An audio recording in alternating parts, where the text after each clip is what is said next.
हामी चाहिँ नारिता सान प्रवेश गरे। यो चाहिँ मेन नारिता सान बाहिर हुने बाटोमा चाहिँ 15 चोटि आइसकेँ।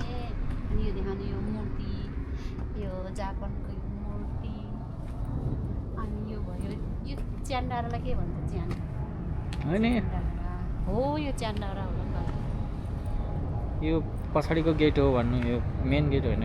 ए सरी, यो चाहिँ नारिता सानको पछाडिको गेट। यो गेटबाट नारिता सान हामी चाहिँ आज स्टार्ट गेट गरिसक्यौँ। बाबु यो च्यान्डारा है सबै हो कि होइन? होइन, यो च्यान्डारा हो कि बाबु? के सहयोग गरेको मान्छेको नाम हो? खोइ नाइ के भनेको यो?